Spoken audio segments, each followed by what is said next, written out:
السلام علیکم ورحمۃ اللہ وبرکاتہ۔ آج ہم میر تقی میر کی غزل جو ہے وہ پڑھیں گے۔ تو غزل کا آغاز کرنے سے پہلے میر تقی میر کا تعارف یعنی اس کا اسلوب جو ہے وہ سمجھیں گے۔ میر تقی میر کو اردو غزل کا امام اور خدائے سخن مانا جاتا ہے۔ ان کی غزلوں میں سادگی، روانی اور درد و غم نمایاں ہیں۔ وہ اپنے احساسات کو آسان اور عام فہم زبان میں بیان کرتے ہیں۔ میر کی شاعری انسانی دکھوں اور زندگی کی حقیقتوں کی عکاسی کرتی ہے۔ ان کے ہر شعر میں گہرائی اور تاثیر پائی جاتی ہے جو قاری کے دل پر اثر کرتی ہے۔ تو پہلا شعر جو ہے وہ دیکھتے ہیں۔ پتا پتا بوٹا بوٹا حال ہمارا جانے ہے، جانے نہ جانے گل ہی نہ جانے باغ تو سارا جانے ہے۔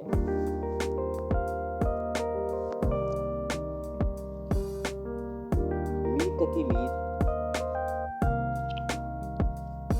اس شعر میں یعنی یہ شعر جو ہے ایک ایسے عاشق کی قلبی کیفیات اور اس کی تنہائی کی تصویر کو پیش کرتا ہے، جس کا غم ہر طرف محسوس کیا جا سکتا ہے۔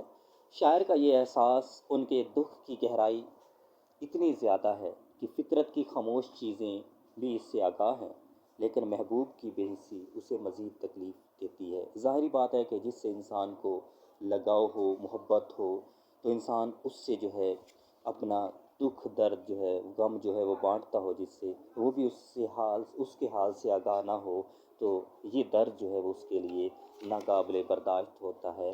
تو جیسا کہ پہلا شعر ہے، تو پہلے مصرعے میں شاعر کہتے ہیں کہ ہر پتا اور بوٹا جو ہے یعنی باغ میں موجود ہر ایک چیز جو ہے اس سے حال سے واقف ہے۔ یہاں پتا پتا بوٹا بوٹا محض ایک تکرار لفظی نہیں ہے، بلکہ ایک شدت برا انداز ہے جو یہ ظاہر کرتا ہے کہ باغ میں موجود ہر پتا اور ہر چھوٹا پودا بھی یعنی فطرت کا ہر ذرہ شاعر کے حال سے جو ہے وہ واقف ہے، ان کی قلبی کیفیت اور غمگین حالت سے پوری طرح واقفیت رکھتا ہے۔ اصل میں اس جملے میں بے پناہ تکلیف کو بیان کیا گیا ہے، جو اس قدر شدت اختیار کر چکی ہے کہ اس کا اثر اور احساس شاعر کے گرد و پیش کی بے جان چیزیں بھی جو ہے وہ سمجھتی ہیں، اور لیکن جس کو یہ سمجھنا چاہیے تھا وہ اس سے جو ہے وہ واقف نہیں ہے۔ اب دوسرا مصرعہ جو ہے اس میں شاعر کہتے ہیں کہ جانے نہ جانے گل ہی نہ جانے باغ تو سارا جانے، بہترین فنی محاسن اس میں بیان ہوئے ہیں۔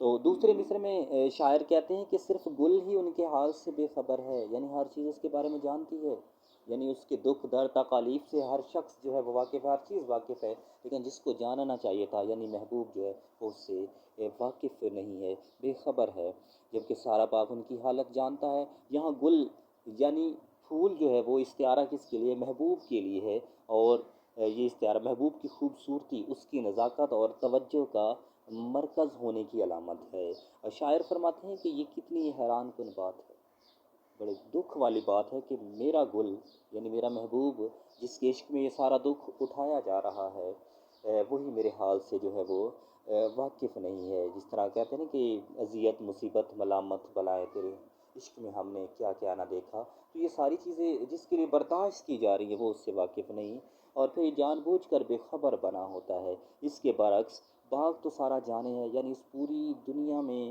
اس کائنات میں موجود ہر چیز اور ہر فرد میرے غم کی گہرائی سے آگاہ ہے۔ یہ مصرعہ محبوب کی بے حسی اور عاشق کی تنہائی، اس کے دکھ و تنہائی کی اس کیفیت کو نمایاں کرتا ہے، جب اس کا درد ہر کسی کی نظروں میں ہو مگر اس کے محبوب کو اس کی کوئی پرواہ نہ ہو، کہ اس کا دکھ فطرت سے زیادہ ہمدردی حاصل کر رہا ہے بنسبت اس ہستی کے جس کے لیے وہ سب کچھ برداشت کر رہا ہے۔ لیکن وہ کیوں کر اس کا مداوع کرے، یعنی وہ اس کے حال سے واقف کیوں کر ہو؟ مومن خواہ مومن فرماتے ہیں کہ کیوں سنے عرض مضطرب مومن، صنم آخر خدا نہیں ہوتا۔ تو ظاہری بات ہے کہ وہ اس سے کیوں جو ہے وہ اس کے دکھ درد کو سنے گا۔ تو اس میں سب سے نمایاں جو چیز ہے وہ صنعت تکرار لفظی کا استعمال ہے، جیسے پتا پتا بوٹا بوٹا، اور اس سے شعر میں جو ایک روانی اور ایک خاص آہنگ جو ہے وہ پیدا ہوتا ہے۔ اس کے علاوہ صنعت تشخیص کا بھی خوبصورت استعمال ہے، جہاں پتوں اور بوٹوں اور باغ کو جاندار ہستیوں کی طرح دکھایا گیا ہے جو عاشق کا حال جانتے ہیں، اور اسی طرح گل محبوب کے لیے اور پتا پتا بوٹا بوٹا یہ عام لوگوں کے لیے اور باغ دنیا کے لیے، کائنات کے لیے ایک استعارہ ہے۔ تو بہترین فنی محاسن لیے ہوئے یہ شعر، اور اس میں مزید دیکھا جائے تو صنعت امراۃ النظیر کا بھی تذکرہ ہے، یعنی پتا پتا بوٹا، اور اس مناسبت سے باغ کا بھی تذکرہ کیا گیا ہے۔ تو یہ پہلے شعر کی تشریح تھی میر تقی میر کی غزل کی۔